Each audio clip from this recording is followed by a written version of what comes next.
नमस्कार, मैं हूं दिव्या अग्रवाल। आप देख रहे हैं न्यूज 24 की खास पेशकश प्रगतिशील महाराष्ट्र। आज के बुलेटिन में बात नक्सलियों के आत्मसमर्पण की, साथ ही चर्चा महादेवा फुटबॉल पहल की। आखिर कैसे महाराष्ट्र के युवाओं को मिलने जा रहा है अंतर्राष्ट्रीय स्तर पर मंच। तो चलिए शुरू करते हैं आज का खास प्रगतिशील महाराष्ट्र। महाराष्ट्र सरकार ने मुंबई महानगर क्षेत्र में महत्वाकांक्षी उत्तन विरार सीलिंग फेज 1 परियोजना को मंजूरी दे दी है।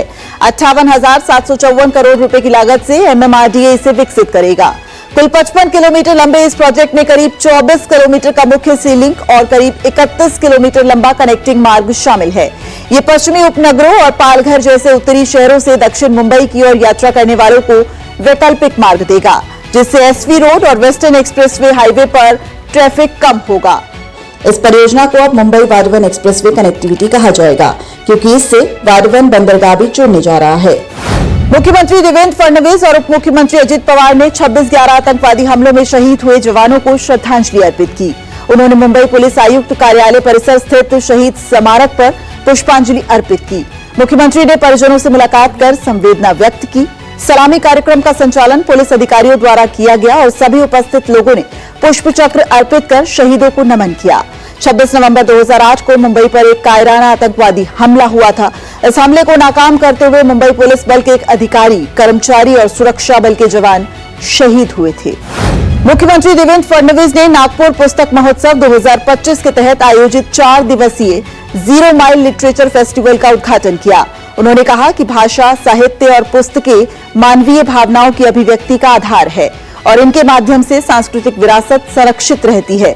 NPT और महाराष्ट्र सरकार द्वारा आयोजित इस कार्यक्रम में अनेक साहित्यकार और गणमान्य उपस्थित रहे।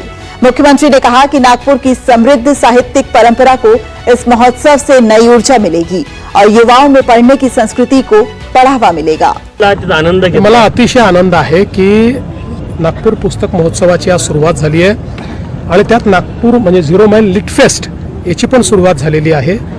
दरवर्षी हा पुस्तक महोत्सव आणि लिट फेस्ट या ठिकाणी होणार आहे। यातनं एक मोठं मंथन होईल। आज आपल्याला माहिती आहे की आपण AIच्या जमान्यात आहोत। AIच्या माध्यमातून शॉर्टकटने आपल्याला सगळी माहिती मिळते, पण आपल्याला जर ज्ञान संपादित करायचं असेल तर पुस्तक हाच आपला खरा मित्र आहे। पुस्तकाशिवाय ज्ञान नाही आहे। संविधान दिवस के अवसर पर यूनेस्को मुख्यालय में भारत रत्न डॉक्टर बाबा साहब अम्बेडकर की प्रतिमा का अनावरण किया। CM फडणवीस ने कहा कि यूनेस्को मुख्यालय में भारत रत्न डॉक्टर बाबा साहब अम्बेडकर की प्रतिमा का अनावरण होना देश के लिए ऐतिहासिक क्षण है। प्रधानमंत्री नरेंद्र मोदी के नेतृत्व में ये वैश्विक स्तर पर भारत की गौरवपूर्ण पहचान को मजबूत करने वाली उपलब्धि है। मुख्यमंत्री ने इसे मानवता के प्रति डॉक्टर अम्बेडकर को अंतर्राष्ट्रीय समुदाय की ओर से दी गई सच्ची श्रद्धांजलि बताया। उन्होंने कहा कि यह घटना भारत की लोकतांत्रिक और सामाजिक मूल्यों की वैश्विक मान्यता का प्रतीक है। महाराष्ट्र सरकार के खेल विभाग ने project Mahadeva state level scouting finals का उद्घाटन किया, जिसमें मित्रा के CEO प्रवीण परदेशी और WIFA के वाइस प्रेसिडेंट मालोजी राजे छत्रपति उपस्थित रहे। गांव स्तर से शुरू हुई चयन प्रक्रिया के बाद 120 प्रतिभाशाली खिलाड़ी स्टेट फाइनल तक पहुंचे हैं। इनमें से 30 लड़के और 30 लड़कियां चुने जाएंगे, जिन्हें 5 साल की सरकारी स्कॉलरशिप मिलेगी। 14 दिसंबर को इन खिलाड़ियों को मेसी के फुटबॉल क्लब में अवसर मिलेगा। मुख्यमंत्री फडणवीस की पहल पर यह प्रोजेक्ट ग्रामीण क्षेत्रों से अंतर्राष्ट्रीय स्तर के फुटबॉलर तैयार करने पर केंद्रित है। एक्टर टाइगर श्रॉफ इस पहल के ब्रांड एम्बेसडर बनाए गए हैं।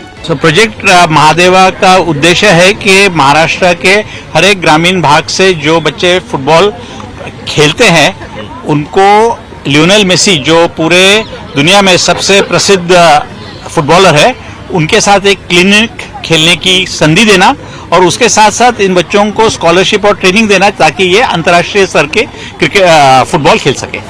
महाराष्ट्र के गोंदिया जिले में सरकार को बड़ी सफलता मिली है, जहां 25 लाख के इनामी नक्सली विकास नागपुरे उर्फ अनंत ने अपने 10 साथियों सहित आत्मसमर्पण किया।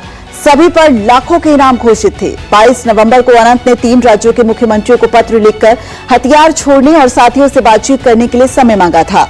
सूत्रों के अनुसार वे सुरक्षा बलों की लगातार कार्रवाई से दबाव में था। मुख्यमंत्री देवेंद्र फडणवीस के नेतृत्व में इससे पहले भी बड़ी संख्या में नक्सली आत्मसमर्पण कर चुके हैं। आज के प्रगतिशील महाराष्ट्र में बस इतना ही। फिर होगी मुलाकात कुछ और खबरों के साथ। नमस्कार।